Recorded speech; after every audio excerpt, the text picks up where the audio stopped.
Today I wanted to talk to you the first book that I wrote about, which is the Moro Reflex. This is one of the first book that I wrote on the Moro Reflex, and why that I started with this book first, and why is it necessary to really make sure that we work on our clients' self-regulation and emotional need first before we tackle other things. Okay, so one of the main and frequent questions that I usually get asked is where to begin. Where do I start? Because as you know, there are several reflexes that we need to work on depending on the client that you have. It's not just the common 6 or 5 that you hear about. There are several of them, and in this channel we will talk about each of them. So make sure that you subscribe and you stay in our channel, and we will continue to talk about it. In a previous video, I believe I talked about the fear paralysis, a little bit of an introductory, and there I mentioned about the Moro Reflex. Today I will just talk to you about a little bit about the Moro Reflex, and if you have this book, you already are familiar with how I provide the resources and how I lay it out to make it really easy for the layperson to start working on, with their child and what to do at home. Because as you are looking for a specialist around you who can support you, you still have to be working with your kid, and I wanted to provide you with something to use, something that you can easily implement in your day-to-day as a parent, or in the classroom, exercises you can do that can help with brain-body connection and development and growth. And if you're a therapist, while you're learning, a treatment tool that you can pick up and still do and get some kind of result. However, as a specialist, I highly recommend that you get a thorough training, and it's not enough to look for videos here and there online and assume that you know what you're doing. And I don't have to tell you that you know it, but it is true that sometimes it can feel like most therapists, I find that they spend so much of their time online finding all these videos instead just go to one place and really go in depth and learn everything from that program. Like if you're coming to our program, come in and we'll have a lot of resources for you. We'll teach you, how to screen, what to look for. We'll talk to you about what to observe, functional skills, a little review on anatomy, treatment planning, how to treatment plan, how to execute, and even what to think of when you're discharging, how to create a home program, a school program, everything that you might probably want to work on, we have it there. So come in, get the community, get the support. I even meet with my students live on a monthly basis to answer their questions. So take advantage of that and learn. Okay, it's not something you can just look at it online. I just wanted to say that as I'm creating these content, I don't want it to kind of not be misused. So I want to make sure that you're getting the best and you can provide the best for your clients. So in the other video, we talked about the fear paralysis, what it is and what it looks like. So we also mentioned that each reflex has its own sensory trigger and motor response. So each, primary motor reflex patterns have their own sensory trigger and motor response, and we want to see that, and they're necessary, and we need to see that. So for the fear paralysis, we talked about what it looks like, the shrinkage and the trigger and the freezing. And for the Moro, is the response is actually a fight or flight, if you wanted to think about it that way. It's more of an outward response when it comes to the emotion piece of it. For the physically, when the child is triggered, the sensory trigger is the head falling back as an extension. It can easily be triggered by like a loud noise, a threatening situation that the child can go into a response, a head going back, and then if you're holding a baby and you're trying to drop them, you see them like extending first. So the Moro has 3 phases. This one has 3 phases. The first one is the extension. It's full body extension. Eyes might be opening and breath holding, and full body extension, upper body, lower body, even hands.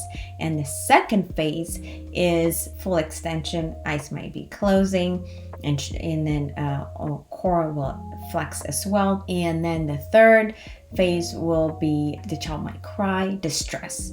So the first is like, and then they might cry and they go to the second phase. And the third phase is where the infant, the baby, is comforted, and then they're letting down and they're feeling comforted and soothed, and the world is safe, I'm okay. So there's 3 phases, and we definitely want to close the loop. So sometimes what happens is like there's this loop and it's not closed. So the first phase happens and the second phase happens, the child cries, and there's no third phase of feeling comforted and soothed, and somebody is cuddling the baby, and then there is that energy of distress, the cortisol in the body, and the stress stays on for a long period of time. So it's really important that the child is comforted. And psychologically, it can be that the child will learn. It's like, when I'm afraid something happened, I can cry out. Okay, then my mommy or daddy will comfort me. Oh, the world is safe, and I'm learning that I can be okay. But children that unfortunately they're abandoned or not gotten that response, they might not get that feedback loop. Not to say that kids will have more reflex that always been abandoned, so do not hear me wrong. That is not what I'm talking about. But sometimes what it can happen is like when you don't get the third piece of it, and then there might be another challenge that child will have later on.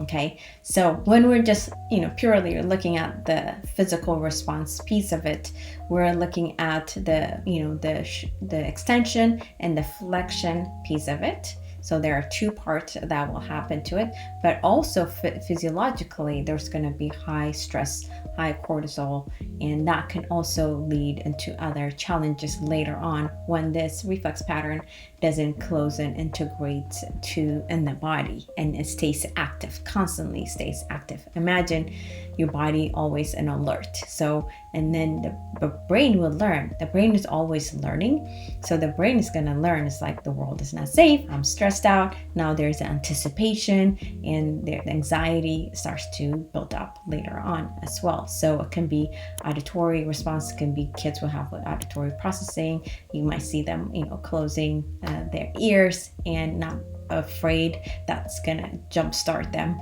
So because they have learned in the past, again, that can be also in addition to other reflexes that contribute to that we talked about, the ATR reflex as well, that can influence the auditory processing. So learn about the ATR as well. So there's so many things that can happen with the child as it grows, and this trigger is on all the time because we don't want to have it on. We're not threatened. You don't want to walk around, you're on guard all the time. So we want to be able to close that as well. So one of the reasons that I wrote this one is like, what is the foundation? It's like, where would I start? Where would I start if I'm having a client and if I see a lot of emotional dysregulation and I see this reflex present as well in the body when we do screen? I would first always start with what makes the brain comfortable, calm, and secure to be able to work other areas. Because if the child is coming in or the client is coming in on guard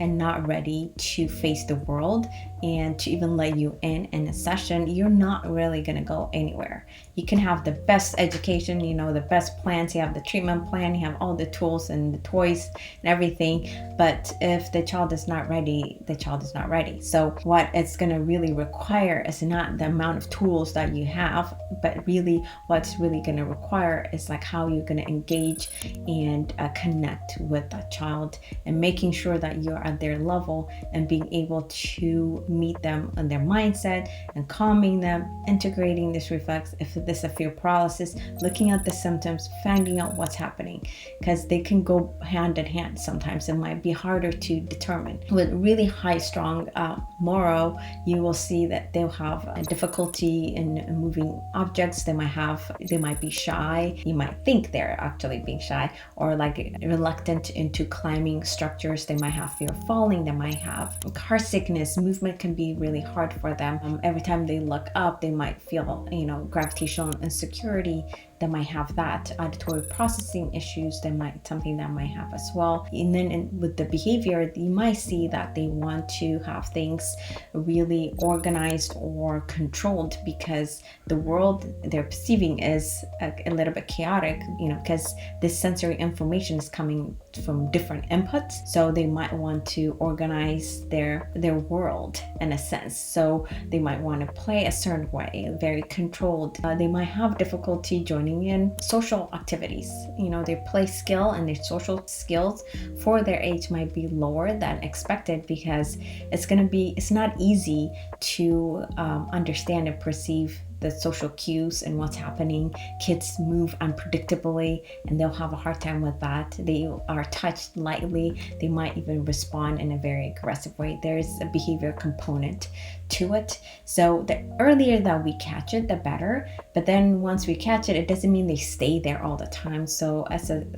expert therapist, they can walk them through it and you can create a treatment plan that is appropriate for them. But if you do see a strong response in this one, I highly recommend to dedicate most of your session in targeting that. It doesn't mean don't treat other areas, definitely do that. But if the behavior is getting in the way and the discomfort, the stress and the anxiety is getting in the way, I highly recommend to start there, and then you can gradually build on top of it. And we definitely work on that in our program. We talk about treatment planning, how to set up a treatment plan depending on the client. And if that is something you want to learn, you're definitely welcome to check out our program. If you're a therapist, speech therapist, parent coaches who work on movement and play-based method, if that is something that you want to learn and really specialize in, you're definitely welcome to join our program. Check it out, look at the link below. If you're just here as a parent to learn more and then you need resources, if you have this book, you can definitely get it, and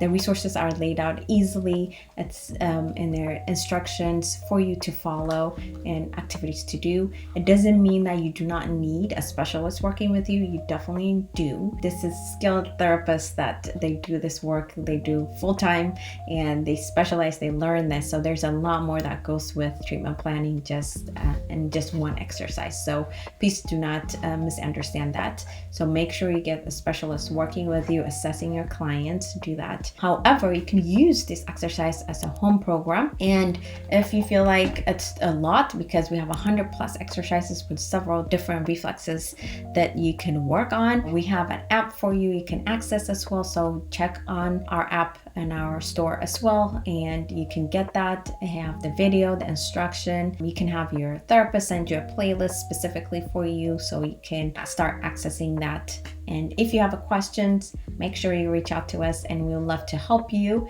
In the meantime, thank you for joining me, and make sure that you continue to follow us and get the next video on a new reflex that you can start working on with your client. Have a nice day.